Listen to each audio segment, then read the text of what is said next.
Os Sumérios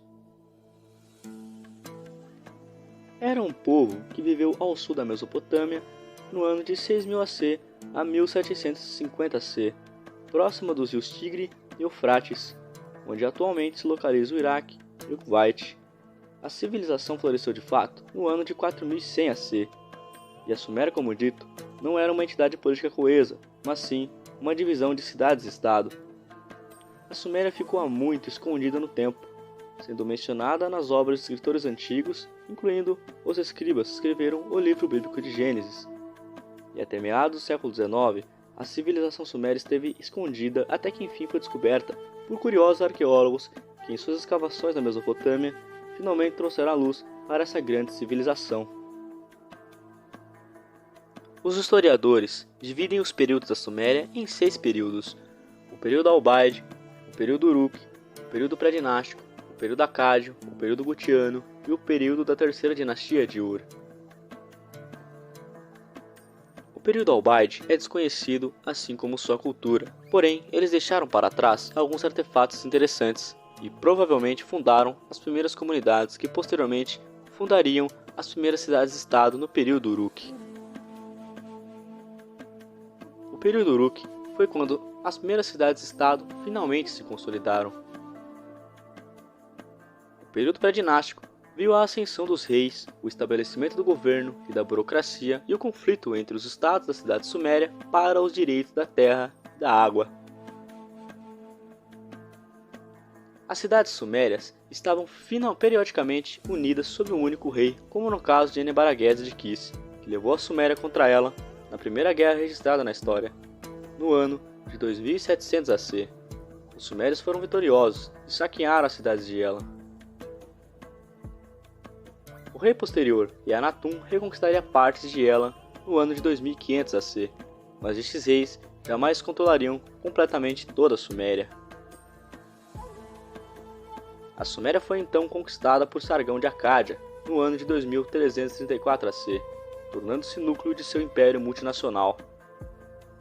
Ele manteve o controle da região, colocando funcionários confiáveis em posições poderosas em cada cidade, incluindo sua filha Eanaduana, a alta sacerdotisa da deusa Inanna em Ur, famosa por seus próprios méritos como a primeira autora do mundo conhecida pelo nome. O Império Acadiano dominou a região até a invasão dos Gútios, que governaram até serem expulsos por Unamu e seu filho Shug de Ur, que foram responsáveis pelo chamado Renascimento Sumério, que viu o renascimento da cultura suméria após as conquistas acádias e gútias.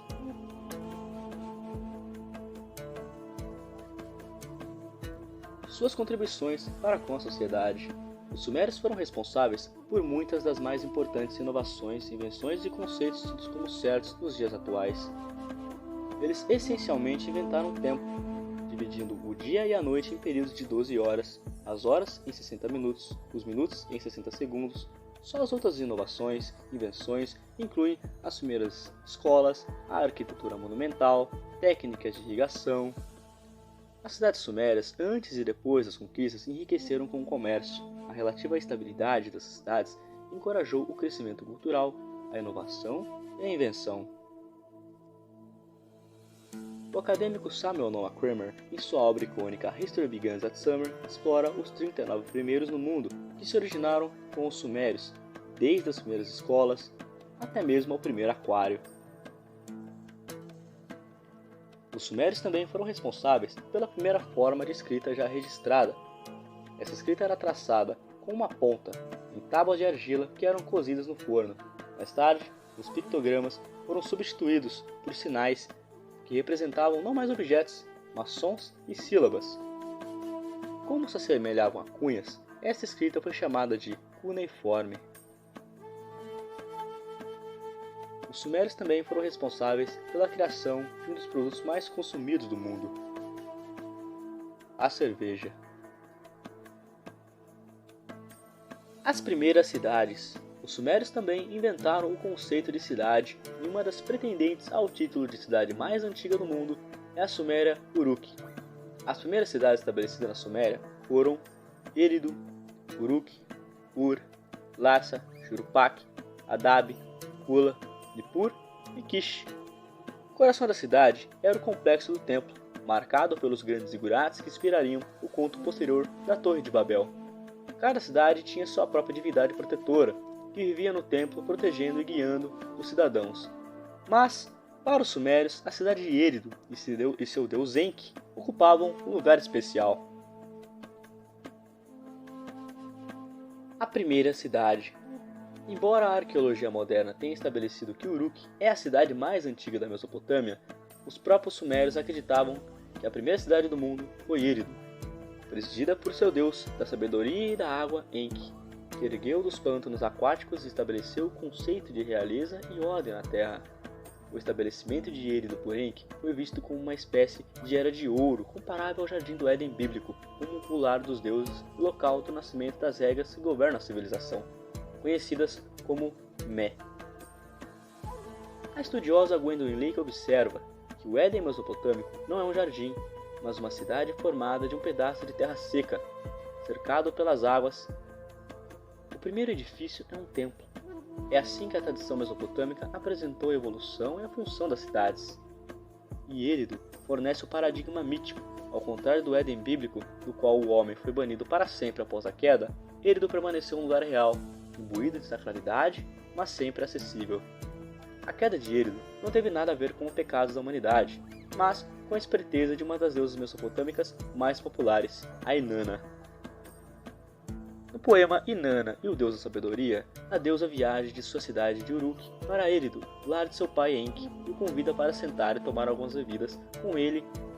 Enquanto ele bebe e se torna mais e mais jovial, ele alegremente entrega o Mé para sua filha. Depois que ela os reúne todos, ela corre para seu navio e os traz para Uruk, tornando sua cidade preeminente, diminuindo Eridu. Estudiosos modernos acreditam que esse mito surgiu em resposta à mudança de uma cultura agrária, simbolizada por Eridu, para o desenvolvimento urbano personificado por Uruk, uma das cidades mais poderosas da região.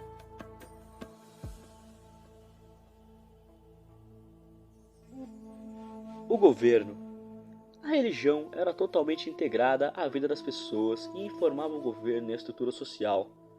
Os sumérios acreditavam que os deuses haviam formado a ordem a partir do caos. O papel do indivíduo na sociedade era trabalhar como um colaborador dos deuses para garantir que o caos não voltasse. Eram divididos em cidades-estado, cada uma erigida em volta de seus respectivos templos e deuses.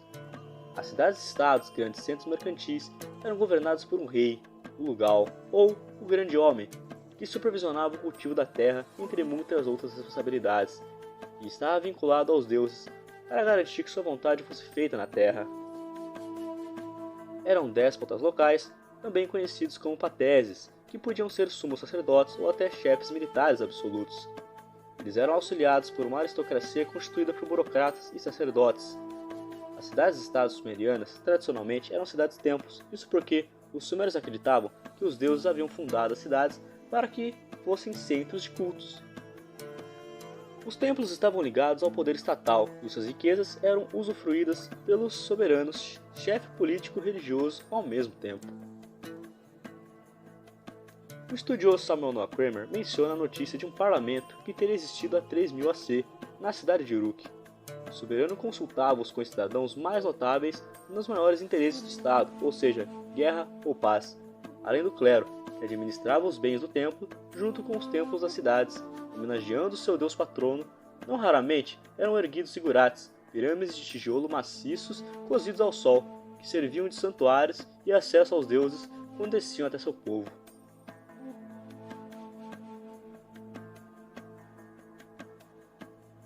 O colapso. As cidades dos sumérios se expandiram e quando precisaram de mais e mais espaço e maiores recursos, eles os tomaram de outros durante o período de Uruk. A cultura se desenvolveu rapidamente, com talvez a maior invenção culminando no advento da escrita, no ano de 3600 AC.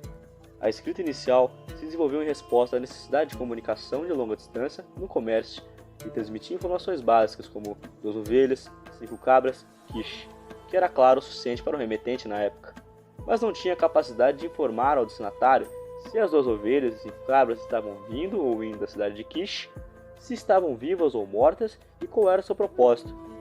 Esse sistema se desenvolveu na época do período dinástico inicial. no sistema de escrita que produziria obras como a Epopeia de Gilgamesh, Hinos de Endoana e Inanna, e muitas outras grandes obras da literatura sumeriana. O sumério se tornou a língua franca da Mesopotâmia e estabeleceu o sistema de escrita conhecida como cuneiforme, que mais tarde seria usado para registrar outras línguas. O sumério estava bem estabelecido como uma língua escrita no final do século IV a.C., e a cultura, religião, arquitetura e outros aspectos significativos da civilização suméria também. A literatura dos sumérios influenciaria escritores posteriores.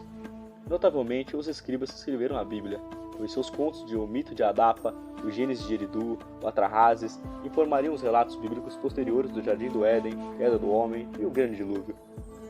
As obras de Endoana se tornariam os modelos para a liturgia posterior.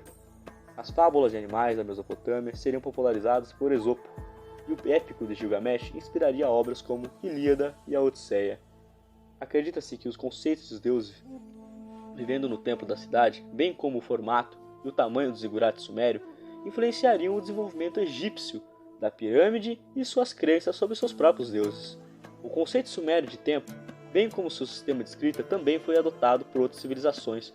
O selo cilíndrico sumério, um sinal de identificação pessoal do indivíduo no caso, permaneceu em uso na Mesopotâmia até o ano de 612, e a queda do Império Assírio também. Não havia literalmente nenhuma área da civilização para a qual os sumérios não tenham feito alguma contribuição de fato. Mas apesar de todos os seus pontos fortes, sua cultura começou a declinar muito antes de cair. A civilização suméria entrou em colapso por volta de 1750 c, com a invasão da região pelos elemitas. Shug-Dur, filho de Uramu, ergueu uma grande muralha no ano de 2083 a.C. para proteger seu povo de tal invasão. Mas como ela não estava ancorada em nenhuma das extremidades, ela poderia ser facilmente contornada, o que precisamente foi o que os invasores fizeram.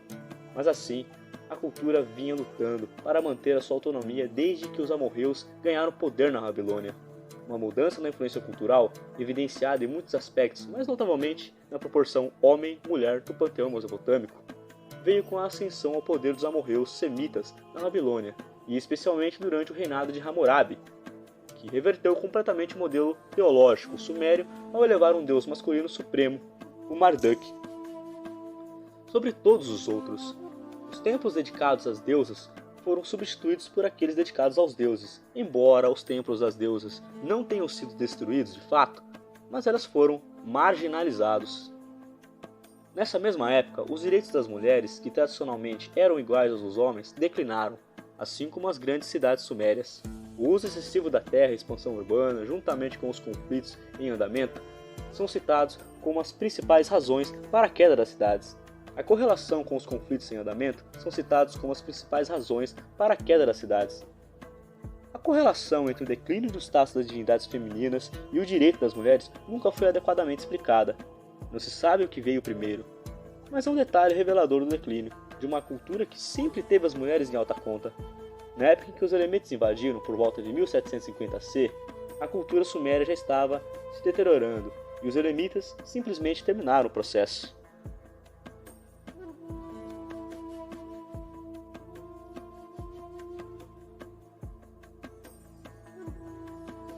Sua descoberta, os sumérios são reconhecidos hoje por inúmeras contribuições à cultura mundial, mas este é um desenvolvimento relativamente recente.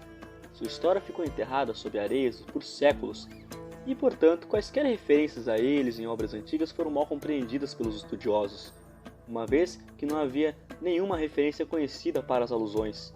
A terra de Shinar, no livro bíblico de Gênesis, por exemplo, foi entendida como uma alusão a uma região da Mesopotâmia, mas o significado dessa referência não pode ser compreendido enquanto os estudiosos não tivessem ideia de que qualquer lugar como a terra da Suméria ou já existiu, ou seria o Shinar bíblico. Essa situação mudou drasticamente em meados do século XIX, quando instituições e sociedades ocidentais começaram a enviar expedições ao Oriente Médio e Oriente Próximo, em busca de evidências físicas para corroborar narrativas bíblicas. Se uma terra como Shinar já tivesse existido, foi raciocinado suas ruínas junto com aquelas de quaisquer outras estruturas e cidades mencionadas na Bíblia, como a Babilônia, poderiam ser descobertas Naquela época, a Bíblia, especificamente as narrativas do Antigo Testamento, era considerada o livro mais antigo do mundo e completamente original. A história do Jardim do Éden, a história da queda do homem, o grande dilúvio, eram consideradas obras originais escritas diretamente ou inspiradas pelo único Deus verdadeiro da tradição judaico-cristã. Os arqueólogos e estudiosos que foram enviados nessas expedições deveriam encontrar evidências concretas para apoiar essa afirmação, mas em vez disso encontraram exatamente o oposto. Eles encontraram a Suméria